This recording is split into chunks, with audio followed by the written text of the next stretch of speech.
I wanted to ask also about, let's go back to the new album for a minute, All Hell's Breaking Loose. Mike Heller, this is his third album, second studio album with you. And I think I read that you recorded this album at his studio. Yeah. Was that a first, or did you record Metal City at his studio as well? Because he was in the band at that time. He did.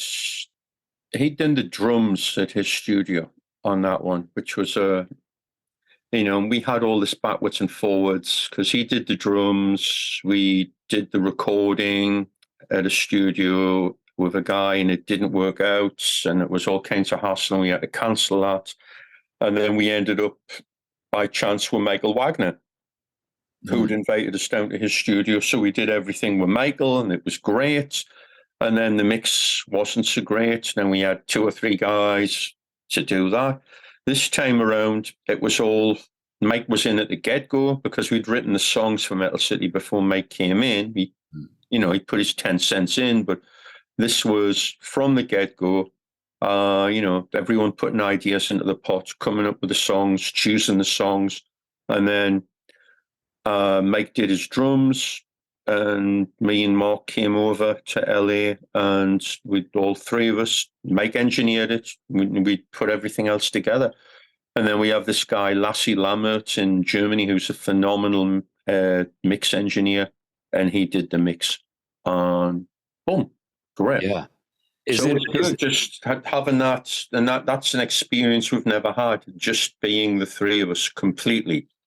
Yeah, without even an outside engineer, just the 3 of us, and working very hard and getting it done. That's kind of what I was getting at. Is this was sort of a unique and first time experience for you guys? Is it a process that you would duplicate, or would you change anything? What did you learn from doing it this way? Oh, this was perfect.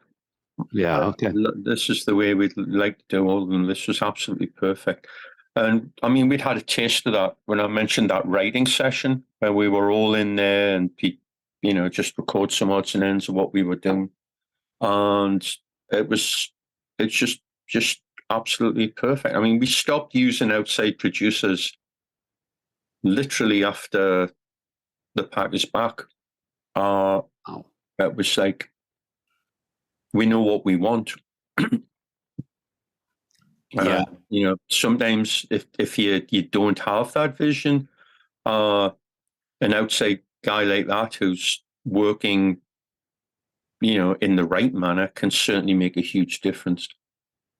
But, when we were doing the Mad EP and Life's a Bitch was like, no, we know exactly what we want. And it's been pretty much like that ever since. And we've just, polished and honed in and worked harder on just getting what we want. Yeah. So we don't need to filter that through anybody else. The new record sounds amazing and like Raven. And if Mike had a lot to do with that, I think that you guys are kind of here on out. I would hope that Mike would be with you till the world ends, because he has really kind of like brought new life, in my opinion. It's just me, little me, to the band. And I was already a huge fan of Mike's because I've known Mike a long time. Yeah. He has really kicked Raven in the butt, so to speak. He took it to a new level, Yeah, yeah, exactly. Yeah, we were doing good. We were making some good records. Extermination's a good record. Yeah, but we jumped. Yes. I'll echo what Jason just said, because the first thing that struck me when I listened to the new tracks is like, oh my God, who's playing drums on this? Because it was, it's phenomenal. I got a text from Dave going, who the fuck is this drummer? I was like, seriously, I was like, Jesus Christ. Oh, you mean Mike Heller? Yeah, it's Mike Heller. And then he tells me he was in Fear Factory, and I was like, oh my God, man, this guy, he's really, really good. I mean, the songs and everything is great. Don't get me wrong, but the drums really stood out to me. When you saw Mike on 70 Tons, and he had the laptop, was he playing with Fear Factory? He was playing with the tracks from the records. With what band?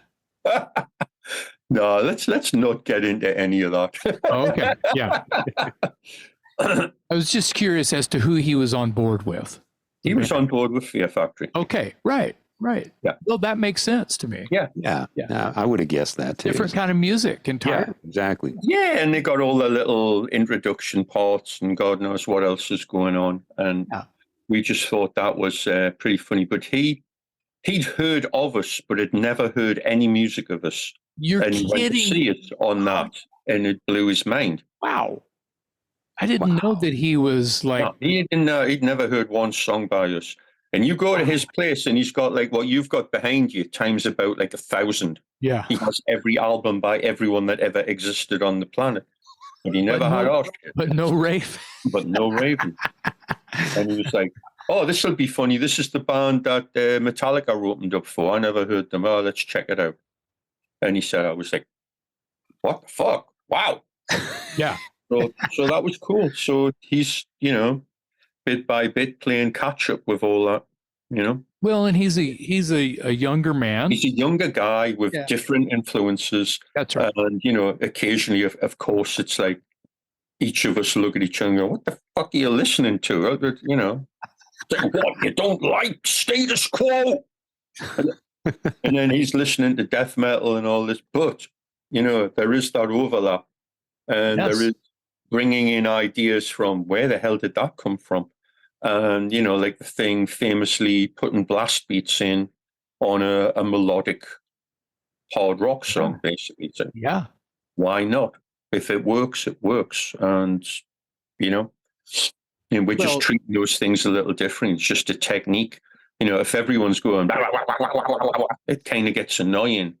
But if the band's playing like rang, rang, rang, rang, big chords, and that's going on, one complements the other, Right. Yeah. Breathing room. Yeah. The quip that I can think of is there are no rules.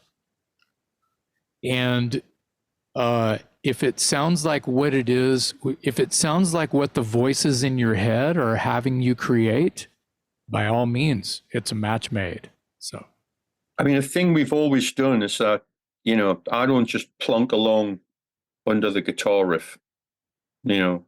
Bum, bum, bum, bum, bum, bum, bum, bum, bum. No, I'll play a riff, and quite often it won't be the same. It'll complement what's going on, Yeah. So, and Mike's doing the same thing. He's accenting the riff, and it's really peculiar on some of these new songs. You'll really hear it, like "Turn of the Screw." Da da da da da da da da da da da da da da da. It's everyone's pushing on this one thing. It's like wow, and that's orchestration. There's only 3 of us, so when you orchestrate, it makes it sound bigger than what it is, and that's that's another big aim. You want to make it to sound bigger than just 3 guys playing. You guys are pulling that off. The new record, All Hell's Breaking Loose. Amazing. Yeah. Amazing. Again, thank you for sharing the audio with us. The album cover is totally right in there with classic Raven style. You're singing your ass off on here. Everybody is top notch. Totally on top of it. We're happy with it, and so far that's the reaction we've been getting, which is great. I mean, we did a bunch of interviews, and you know how it is with interviews. It's like, oh, you've got this new record, and can you tell me? And it's like, you got this new album, and it's blowing my head off, and it's this, and it's like, I don't have to sell nothing. It's like, okay, good. That's what you want, Yeah, absolutely. Yeah, that's what's happening over here too. Exactly.